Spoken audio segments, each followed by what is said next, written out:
vámi. I s duchom tvojim. Bratia a sestry, dnešnú nedeľu, ktorá je nedeľa Najsvätejšej Trojice, kde svätá omša obetovaná za zomrelú Angelu a Karola Puhovíkových, stretáme sa na slávení svätej omše a som veľmi rád, že tu môžeme v našom farskom kostole svätého Michala tu v Bratislave Čunovo privítať tento zbor a týchto farníkov z Lipovian, ktorí prichádzajú už ako tradične, ako by tu povedal organizátor z našej strany, doktor Jan Más, ktorý ma informoval o týchto vzťahoch, ktoré aj potom poslal mi aj knihu cez internet, kde teda máme všetky tieto údaje, ktoré sú o vás, a som ho poprosil, aby v tej reči chorvátskej, teda nie tej originálnej, tej najoriginálnejšej, ktorá je a tu v Čunove používaná, aby mi napísal nejaký príhovor, ktorý by som vám preniesol. Hovorí, oni nás vítajú, keď sme tam a rozumejú, takže preto nehovorím teda v tom jazyku chorvátskom, používam tu obci, hovorím po slovensky, pretože ma ubezpečil organizátor, že rozumiete, ale práve to, že v Dome Božom rozumieme vzájomnej láske k Bohu, ktorá nás jednocuje, a cirkev katolická je cirkev zjednocujúca všetky národy na oslavu Boha. Spevokol, ktorý aj vy máte, je takýmto veľkým príkladom tohoto zjednotenia, že tá modlitba je ešte zdynamizovaná v spevokole, ktorý má u vás tradície, aj to všetko, čo som si u vás prečítal, tak vás tu srdečne vítam v tomto našom chráme, aby sme spoločne oslavili Boha svojou modlitbou, svojou piesňou. Bratia, priznajmo svoje gríhe na moremo proslaviti sveta otajstva. Spovídam se Bohu Všemohúcemu i vám, bratia, da sa Ježišu myšľou, príčom, činom i nemárom, moje viny, moje preveliký hriech. Za to prosím váženú Mariu Sanktáricu, Serangele i Sviece, i vás, bratia, da se pomodlite za mene, Gospodinu Bohu našemu. Neka nám se smiluje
prenose, Bože Otče, Ty si poslal na svet svoga Syna, riek istine Ducha Osvetiteľa, da ľuďom očituješ skromnosť svoga života.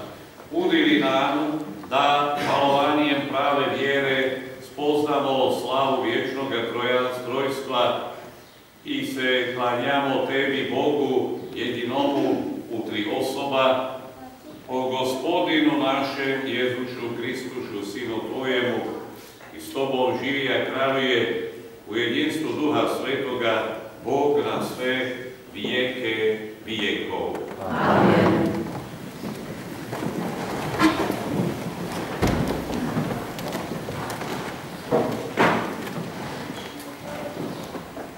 Čtienie knjige Izrael. Gospodin me imao na početku svih svojih puteva, prije nego je čo stvorio od početka. Od vijeka sam zarađena iz stare dobe, prije nego je nastala zemlja. Još ni bilo pradibin, a ja sam bila prijeta, ni ziranjko obilnih vod još nije bilo. Prije nego su utemljeni bili brigi, pred brižiti sam bila ja rođena, još nije bio stvorio zemlju, ni polja, ni grude suve krajine. Kad je pripravljao nebesa, bila sam nazoči, kada je stanovitim zakonom ogradio dibine, kad je počvrstio oblaka zgora, iz viranjki su nam odvaltali dubinu. Kad je postavil morju svoje granice i prepovidal vodi, da ne pretvorakne svoje granice. Kad je polagao zemlji temjele, bila sam s njim kod umjetnih. Vesile sam mu bila svaki dan. Igrala sam se pred njim svaku dlog. Igrala sam se na kruhu zemalskom i radost mi je bila ti kod sini čovečanskih. Rič je Gospodinova.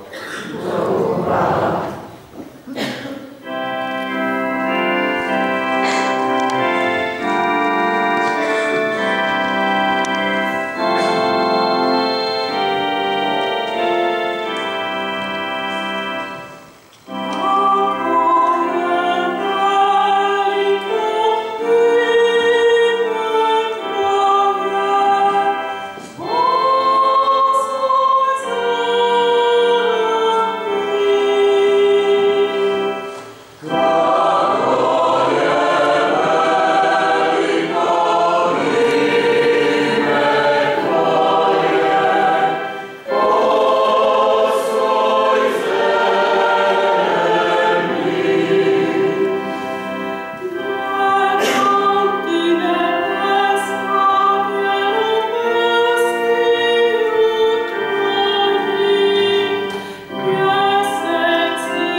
Čtenie písma svätého Pavla Rímľanom. Bratia, opravičení vierom čúvajmo mír s Bohom po Gospodinu našemu Jezušu Kristušu. Po njem smo vierom pristúpili k ovoj milosti, u kojoj stojimo i dičimo se ufanjem u slavu dice Božje.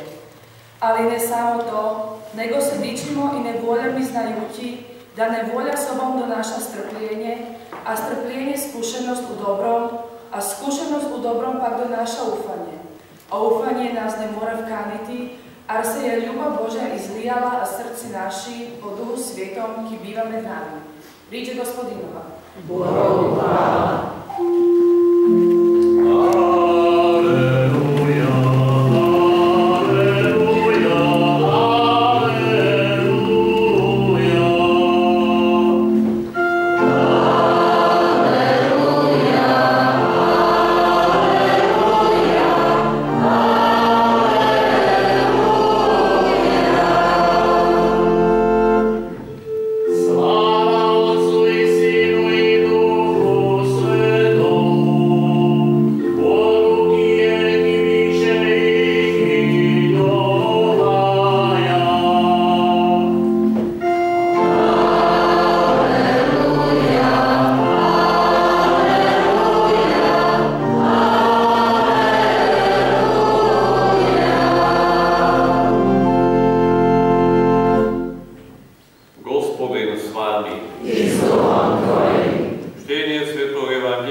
každé stretnutie ľudí, zvlášť práve stretnutie na svätej omši, je takýmto predobrazom toho väčšného stretnutia v Božom kráľovstve, teda v Najsvätejšej Trojici, mene ktoré sme boli pokrstení, keď nás krstili, a ťa krstí mene Otca i Syna i Ducha Svätého.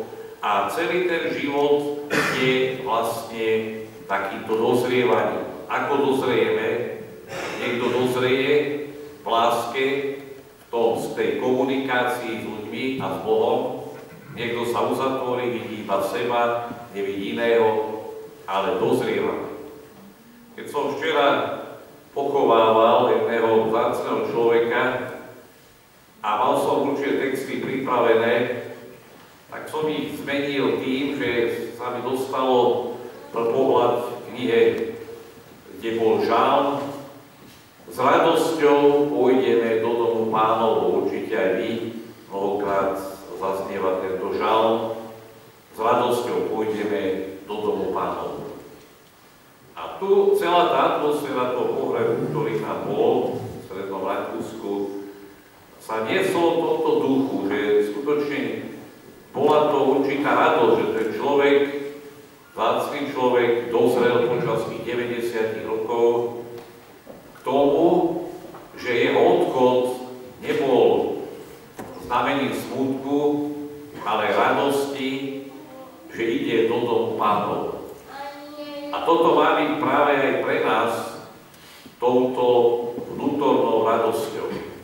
A takým vrcholom života by malo byť, aby sme aj my mohli zvolať s radosťou pôjdeme do domu Pánovho, keď budeme odchádzať z tejto životnej cesty. Ale už náznakom toho je, či niekto s radosťou ide aj do toho chrámu, aj na tú bohoslužbu. A vždy je to práve aj spevokol a spevokoly, ktoré dodávajú tú atmosféru. A keď sa včera po obede som bol na inom mieste, vo svojej bývalej farnosti, kde sa stretlo takmer 10 spevokolov, už viac ako 10 rokov sa stretajú. A keď sme tak hodnotili, aké títo ľudia, tie spevokolie, jedným predstaviteľom našej krajiny, že hoci nie sú materiálne ocenení, docenení ani spoločensky, ale je to obrovský poklad, všetky tie spevokoly, ktoré sú práve na pôde cirkvi, pretože to je iba nepatrný zlomok aj v našej krajine, keby sme tak robili štatistiky, alebo aj inde, aj u vás, alebo že iba nepatrná časť, ktorí sú mimo sakrálne oblasti. A tu vidíme, ako ten spev zjednocuje aj tá hudba, aj to, že tie nácviky, aj vy, keby ste počítali, koľko tých hodín alebo stoviek hodín ročne strávite, venujete tomu.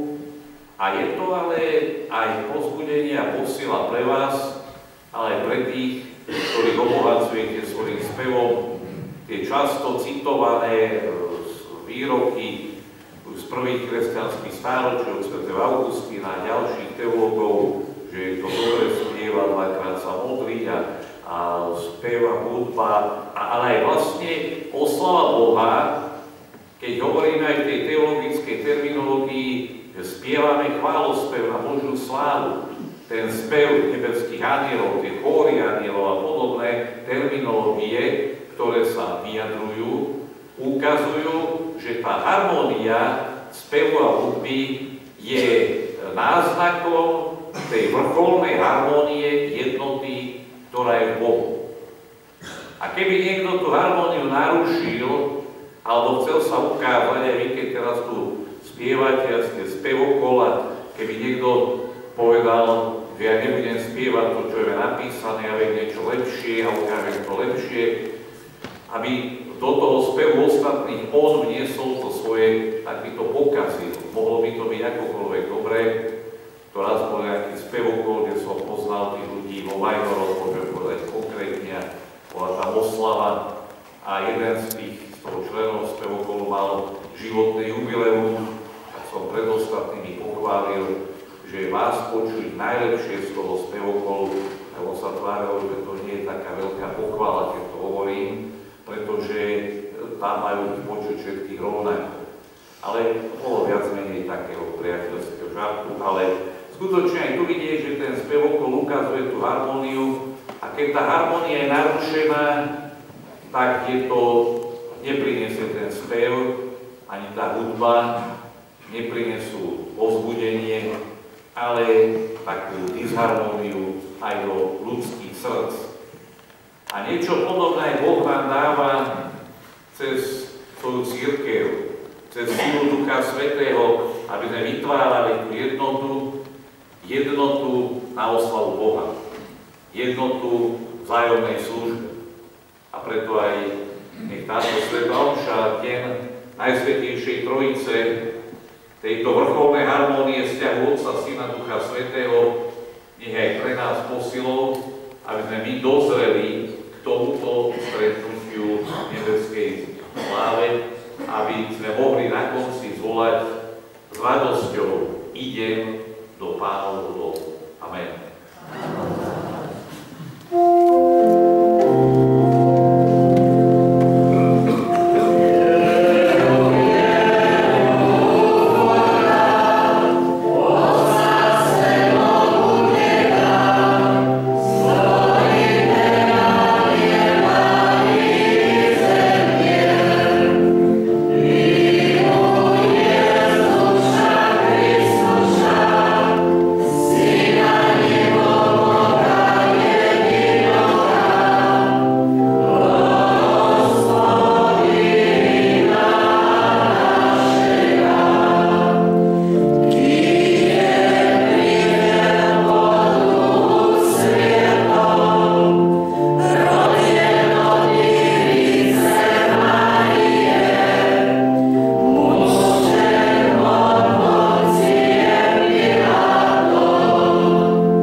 Zamilovaní Božím ľubaviu po Jezušu Kristušu usudujemo